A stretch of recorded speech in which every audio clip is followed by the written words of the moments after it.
Welcome to Bears on Tap, hosted by Kyle Juice Michalski, Quentin Q. Crisco, and the one and only Ron Luce, bringing you all the news, analysis, and opinions on the charter franchise, Chicago Bears.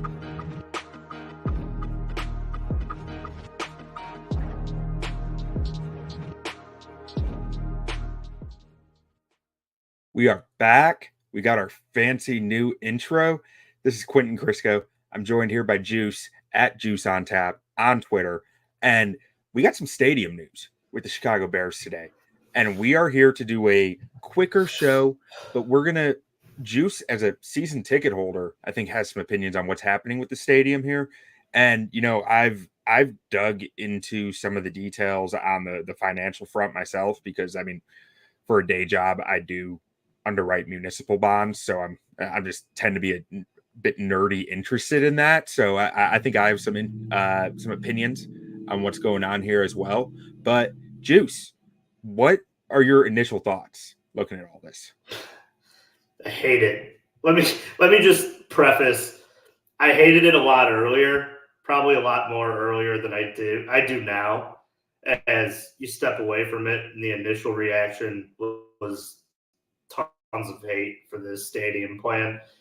Let me just preface this and saying I have a feeling that this thing's not over yet. I mean, it's clearly there's plenty of different, things that are going to happen, prior to any shovels being put in the ground. But first of all, I don't understand on the eve of the draft why this is the announcement. I think when you're doing something like this, it deserves its own time. And I felt like in some ways it was a way to fire up your fan base prior to a huge day in Chicago Bears history. 2 picks in the top 10, picking a generational quarterback at number 1. I feel like almost bamboozled by it in some ways. Like there's a reason why it's put, the day before the draft. But I look at the plans and I look at they're going to add 8,000 to 9,000 more seats into this stadium and build it, and it's going to be taxpayer. We're going to get on all of that. But the biggest problem with the location to me is just logistically in and out of there. And Soldier Field and the lakefront, to me, I just don't see how they're going to be able to meet the needs logistically to get there and get back and do all the infrastructure changes that need to be, implemented prior to this stadium being built. And I hate it. I hated the timing of the announcement. I don't like that they're going to add 9,000 seats but keep the same amount of parking. I mean, just to put it, as a season ticket holder, it's a raffle, and I've had my season tickets for 20 years. This will be my 21st year I've had season tickets with my family. And we've only had the parking 5 times ever because it's a raffle. And that irks me. It does. I think if you're going to build a stadium, you should solve the infrastructure problems that it has right now. And if they can do it, if that's, changes can be made, sure.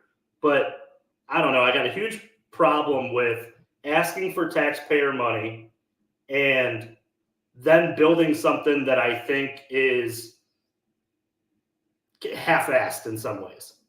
I think that there's some parts of this that are just a mess. And I don't know. Maybe it's tactic. Maybe it's something that they're doing to bolster up so that they can go to Arlington Heights and work the tax system. But I don't know. I hated the announcement. I hated the way they did it, the prayer at the beginning. And I don't know. It's so Bears. It's Bearsy. And you get tired of it. Yeah, no, I mean, there's definitely something a little weird about the whole process here of like the day before the draft. This is when half the beat is probably in Detroit by now, Mhm. and so they can't get the same questions. Like there's something that feels a little off about a lot of it in just the timing and that aspect of why would you do it today? Why would you do it like there's less coverage? And I don't know, something just feels a little weird about it. I am really interested to find out more about what their projections say for the tax dollars that they're looking for, because as you dive into it, what they're looking for is for the IFSA to basically take out debt, right? To take out a bond for like $900 million, giant amount of money, right? But and within that, they'll refinance existing debt and put it all on a fresh amortization. And the way government debt works, like if you want to buy a house, right? You buy the house with the bank money, and the bank takes the house as collateral. When a government wants to borrow money, there's no house. There's no tangible collateral. The collateral they take is the right to future tax dollars. So as long as they're not defaulting on the loan, it's not like all the tax dollars for that year are going towards paying the loan. As long as they don't default on it, they just make their regular payments on it until it's paid off. And that makes it really interesting to me, because there is a question of, so like the tax dollars they're going to be taking is hotel tax. Mm-hmm. And the hotel taxes should theoretically go up through this, because you're bringing in more people into the stadium, more people through the city for it, especially as you're talking about maybe getting a Super Bowl, maybe getting a Big Ten championship game. You should be getting more people in hotel rooms paying that hotel tax and covering a lot of that. But I don't know what that number is, and I don't know where the reasonable rate is unless we see projections on what that actually looks like. It's really hard to put a value on that, which is where it hits a weird spot. And we have Bears Junkie 23 Hall of Fame in the comments. No, the Bears can take out a loan. I completely get that aspect, right? Like the Bears can take out a loan and do this themselves, right? They can't do that on the lakefront, though.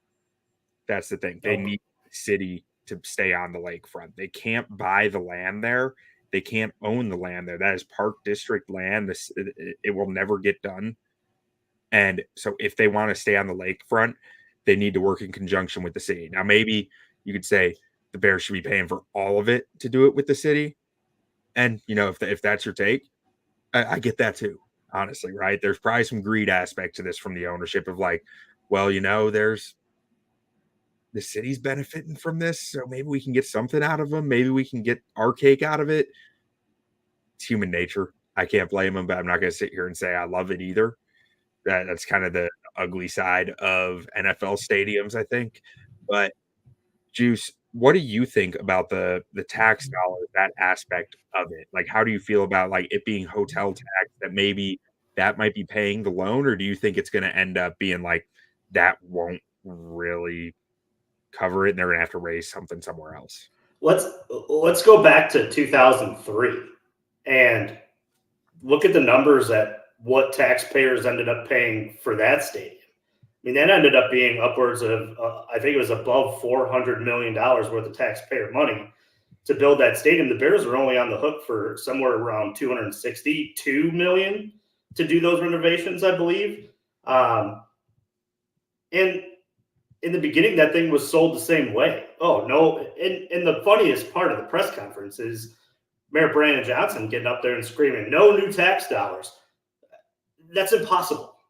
It's literally impossible. It's going to find somewhere. You may not see it in your tax dollars, but how are you able to lie to my face like that and say that it's not going to be, somewhere in the pudding where you see it and don't see it? It's not feasible. The same lady who stood up and did that press conference is the same one who was on the panel with Ted Phillips that botched the last one. They still haven't paid for the previous renovation. That's another thing.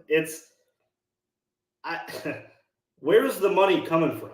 That's the other thing too. And to sit and say that, it's going to be out of the fund, and they're going to not raise taxes. It's crap. And yeah, they're going to front their whatever 2.3 billion or 2.4 billion worth of money but the NFL is throwing in what, 400 million of 300. that or 300 million of that. And they're going to do some, work to that's not all liquid. Obviously the McCaskies don't have that. No, there has to be private investment there. That's not that. There's no way that's McCaskies. They're raising funds for that. Right. But it seems like this is just so positioning, right? In some ways. And it's also, it's a way to beat them to May, right? Because they've already said, like, we would like to have this voted on and approved and through by, when state legislators leave in May. That's bullshit. Like, well, I mean, they still have to deal with Friends of the Park, right? That's the huge hurdle here. And in the comments, we got Bruja 7. The revenue increases should make up in the long run. It was explained in the presentation by the numbers lady. And Bruja, I hear you. I feel you. Like, the presentations, they make it seem very easy, right? Very right. And there's a lot of gray area within some of this where, yeah, the numbers say the hotel tax increases will cover it 100%, right? Or not even increases. The hotel tax growth will cover this. We don't even know what the projections are yet. So it's hard for me to sit here and say, yeah, that will happen. And I think one of the things I need to constantly remind myself with this, and whenever I'm looking at a construction project that is counting on the revenues from the project to pay for the debt, is it's a sales pitch. It's 100%. All a sales pitch. It 100% of the time. So I'm not saying it's all lies, but I'm just saying I need to look at it with a skeptical eye sometimes too and question it until we get more hard numbers. I mean, the hard numbers need to come out. This is a taxpayer voted thing. There needs to be pure evidence for people to be willing for their tax dollars to go towards it, right? It needs to all make sense. And I encourage anyone out there who is worried about their tax bill with this, it's all public information. All the financials on this, like the IFSA, I went on their website today, pulled their annual financial statements, and started skimming through them, looking for, how is this going to work? And the IFSA, most of their revenue comes from that hotel tax, that 2% hotel tax in the city of Chicago. That's something like $50 million of their $80 million in annual revenue. So, and they're basically a shell entity to hold debt and service that debt. That's primarily what it does, and does that for professional athletic stadiums. That's the entire purpose of the organization. And I don't think we should be like praising the Bears that they put up funds. Like, great. They should. And this is the thing too. If you're going to spend this amount of money, why not do it right? To me, like, why is the lake a great spot for this stadium logistically? It's just not. If you've attended a Bears game ever, it's a horrible out. It's a mess to get to. It's tough there's not enough parking for even all the season ticket holders, let alone people who want to go and enjoy the city. And no matter where you park within it, it's a long walk. And the last thing I will be doing is getting on a bus from the Bears to go to a game. That adds in more time that I have to pack up and get on the bus and get into the stadium. And then after the game, where I would just love to just walk to my car and get out of there. No, I got to get on a bus to get on a thing to go, wait in a traffic line to get out. If they move the parking, let's say that their plan is to expand off of 31st and Martin Luther King over there. That's the south lot for McCormick Place. They could possibly do something like that, but then again, that's almost 2 miles away. That's not close. And I want to get to this comment from Bears Junkie saying he thinks there's better things for this money to go to schools, fixing potholes, cleaning up tent cities, or feeding people. Bears Junkie, if you're in Chicago and in Illinois and you feel that way, I highly suggest you write your congressman, your representative, because this money's already going towards that. Mm-hmm. Like, this money that we're talking about is already going to the IFSA, no matter what. And the IFSA's purpose is to build professional sports stadiums. That is its stated purpose, to build, hold them, and service the debt. So if you feel strongly about this, tell someone, write your representatives, write your congressman. It's local government, small government is the only way that individuals can get anything done. So I just felt like I needed to get that one out there. Yeah, and I'm no expert on where this money is going to go. And we're going to sit here, it's probably going to change like six or seven times. So where it's going to come from. I'm just sitting here like, as somebody who looked at the renderings of the stadium, it's cool. Don't get me wrong. It's got, tons of room for picnicking. They could use that space really creatively on that north side by Museum Campus. What if they got the boring company to go bore holes down? You could fly straight to the stadium right underground from wherever in the city that you park. I'm for it. I was joking with Buzz, because Buzz is also a season ticket holder, and our joke was we're gonna buy a pontoon, because it looked like there was a lot of parking for boats. So we're like, we'll load up somewhere and we'll park our way down. So if you go get a yacht club membership, it's probably cheaper than paying for parking right there at the stadium, or like paying your way into there. So go get a yacht club membership, get yourself a nice brunch, and then you'll boat right on over to the stadium. Beautiful. It's right up the lake. What's next, Q? Are they going to just build the stadium so it floats above Lake Michigan? That's the they'll just put giant rods down there to hold the stadium up. Just I don't know. I said the boring company thing in jest, but I do wonder, like, they have to figure some type of way out to get people to the stadium. Like, you look at Wrigley. Wrigley's got no parking. We're both Cubs fans. We know this. But there's great public transit in and out of there. It's easy. I mean, it's packed and it's loaded up with drunk people, but it's fun and it's easy. And the opposite of that is like United Center and whatever the White Sox stadium's called now. What is it? It was guaranteed rate. Is it still guaranteed rate? Okay, I thought it changed. And guaranteed rate where they have loads of parking, but like it's not. I'm fine with limited parking as long as it's easily accessible. As someone who doesn't live in Chicago anymore, but like I never had issues with Wrigley because it was easy. It was fun to be around. So if the Bears in the city can build an area that is fun to be around and somehow make it more easily accessible, I can get behind that, aside from the entire funding question. Because to me, that's a completely different issue. But I think too, though, Q, we need to understand, and I wish that I had these numbers in front of me, but I would be curious to see what percentage of season ticket holders are like north or south or west suburbs, because those people who are going to games, I'll tell you what, they're not most of them aren't taking a train in. I mean, there's very limited amount of Bears fans who are in the south suburbs like I've been, and getting on the University Park train to get there. I've done it before, but it's not my preferred method to get to Soldier Field. It's just not. I would rather get there earlier, unload the car, do the whole tailgate thing, pay ridiculous amounts of money to park there, here nor there. But I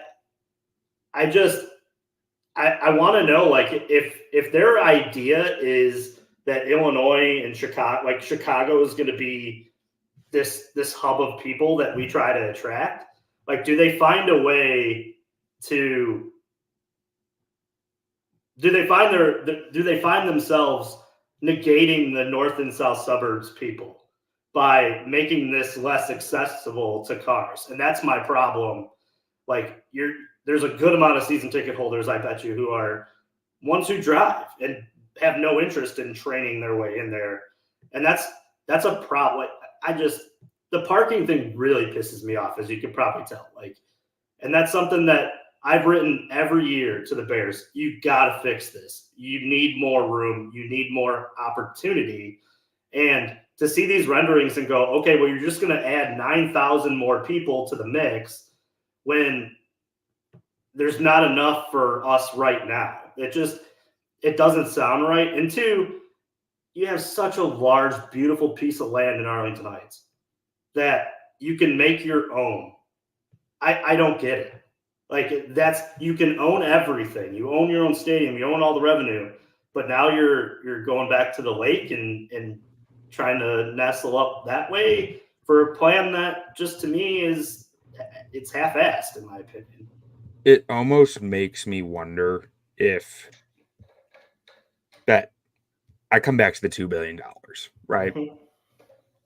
I wonder if one of the people putting up a big chunk of that has a lot to gain from them being in the city and wants them in the city.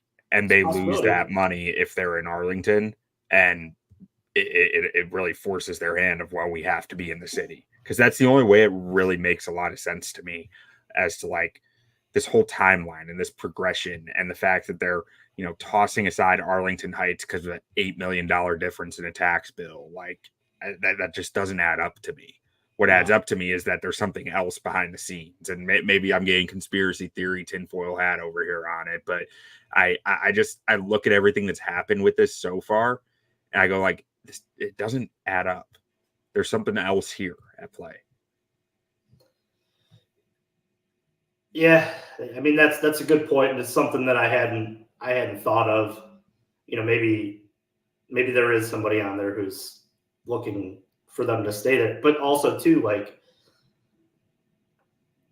so you just went through all that in Arlington, bought that land, bulldozed it all down for. I mean, now what they're going to sell it back to Joe Schmo, whoever buys it off of them, probably for pennies on the dollar at this point too, right? Because I mean, I don't know. It's a waste. That's an interesting aspect because I do think you're going to see a market decline in it because you were the test dummy that showed that you are not going to be able to negotiate this tax bill down, right? Mm-hmm. Like, so there's some more known information now that was probably more hopeful before that might have raised the price a little bit. But at the same time, there's value added by demolishing all that stuff. It's one of the reasons they ran into the tax bill the way they did, because they instantly made the land more valuable when they bulldozed everything. So, I mean, they'll be able to sell it. I think it's going to take some time. That's a massive tract of land. Like that stuff takes time to sell. People need, there's years of planning that goes into even bidding on something like that. So I would assume some real estate developer will buy it eventually and, paper it up, put in lots, put in utilities and turn it into some development, multiple developments, sell it off in pieces, however they choose to do it. But I do think that they will be able to sell. It's just a question of how long that takes. Yeah, and too, like, I mean, just from the standpoint of the McCaskies, I mean, we've heard a lot about how, and I've talked about it on here, there's a lot of people who say that the grandchildren have no interest in owning the team post, when this regime is done and through. You just wonder too, like, are you leaving money on the table at the end by not having Arlington Heights, and the next person who comes in and has to deal with the city of Chicago? Do you look at it and go ahead? That's also where it's interesting. Like, I'm not sure how it's going to be structured.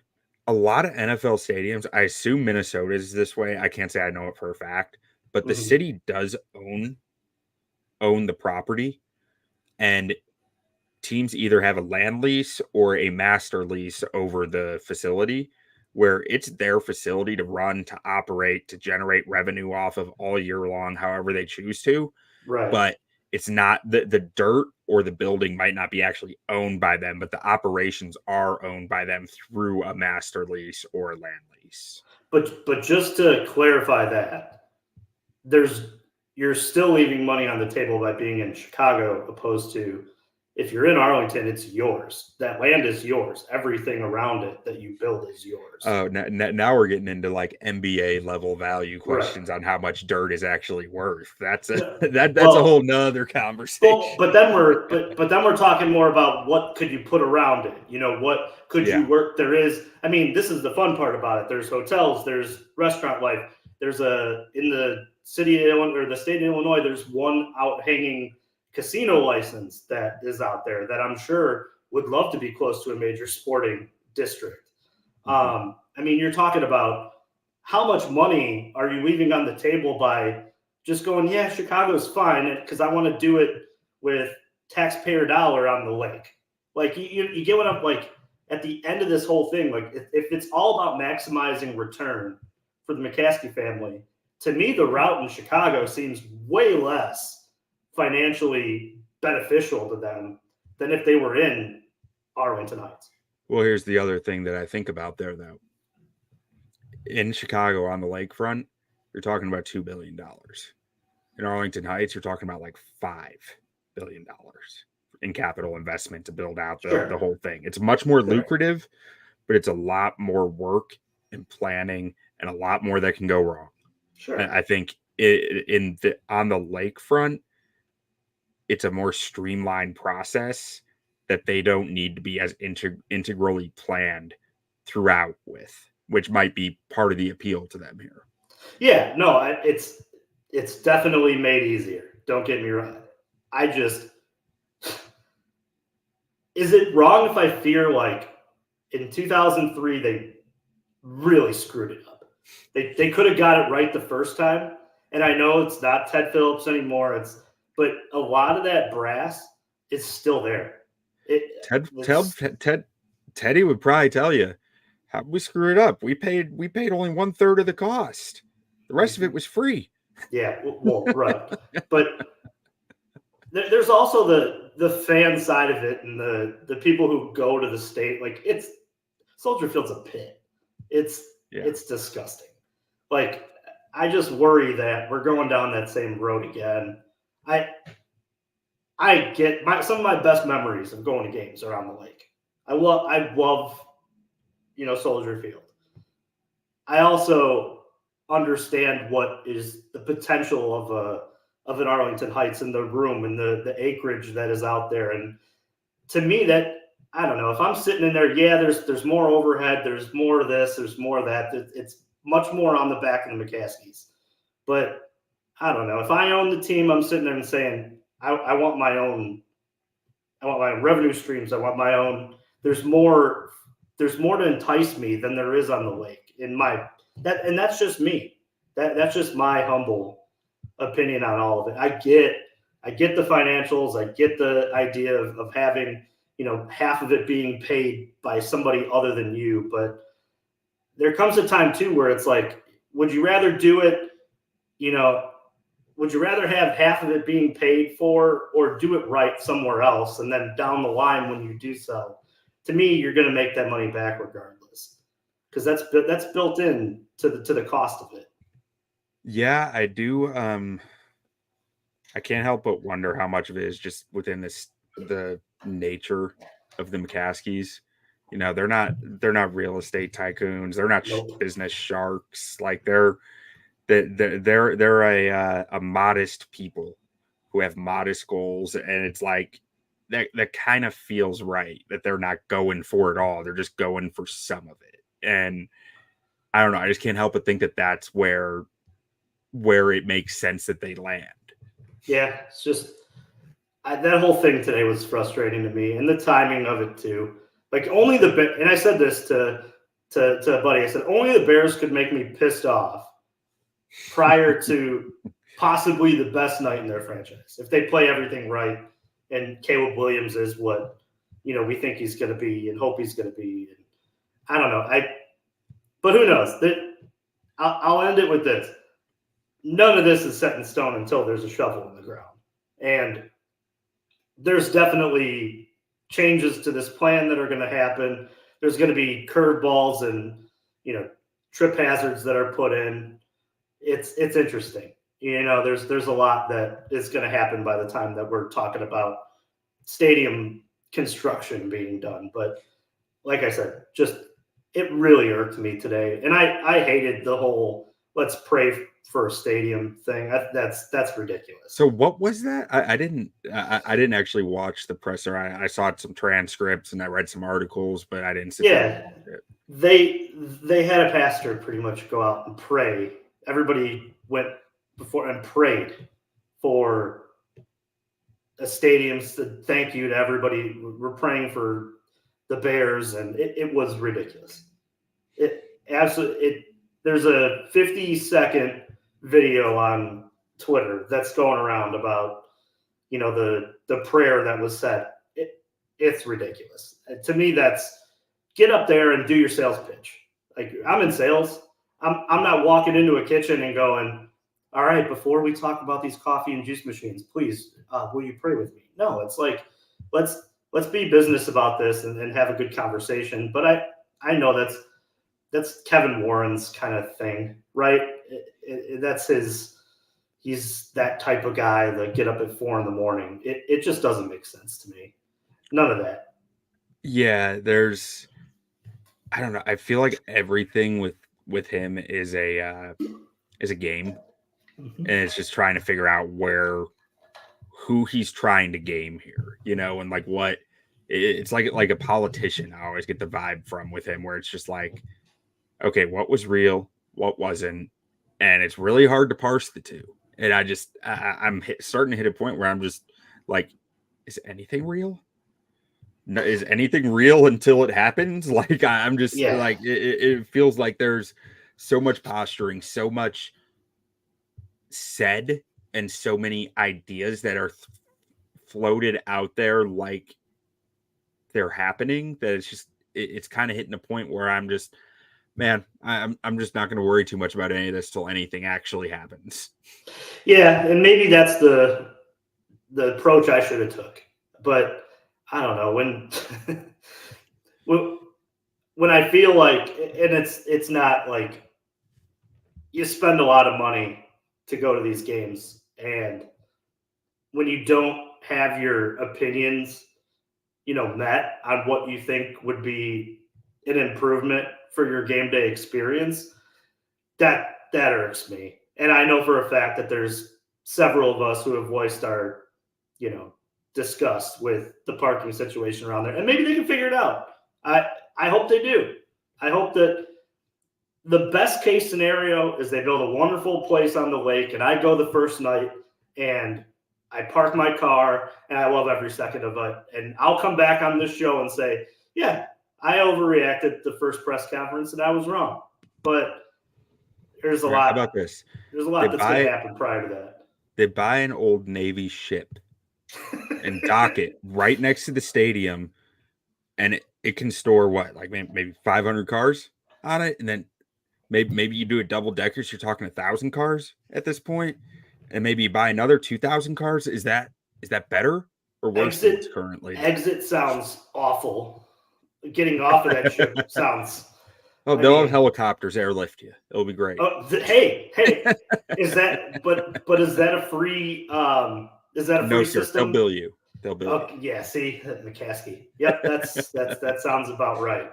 If they could do that free, I'm in. Q. I'm 100% in. I hated to bring the negativity a little bit here tonight, but I don't know. I wasn't happy with it. And hopefully tomorrow, Caleb Williams and his wonderful Navy suit will pull me out of that little rut that they put me in for a span of a couple hours here. Because I've been reading stuff and trying to educate myself on where things are coming from. It was a long press conference with a lot of information that was thrown. So it's going to take days. It's something I'm going to keep. That's on purpose. They want to overload you to make you just say, "Oh well, I'm just not going to figure it out." Like it's all calculated with this stuff, and I think there's real purpose to every word that was said. Sure, and that's hopefully they figure it out. I know you got to roll those, so let's transition out of here, buddy. Yeah, all right. Well, thank you guys for listening. We appreciate you guys giving us a listen. If you like the show, please go give us a rating on Apple Podcasts, on Spotify. It really helps us grow the show and continue putting our time and effort into this thing. Make sure to go check out our work over at ontapsportsnet.com. We got Bears, we got Bulls, we got Cubs, we got White Sox, we got Blackhawks, we got Fire, we got probably some Sky in there. Just about everything. We got college football, we got bets. Golf. Go check it out. Golf. Our golf channel has actually been absolutely killing it. So go give them a look.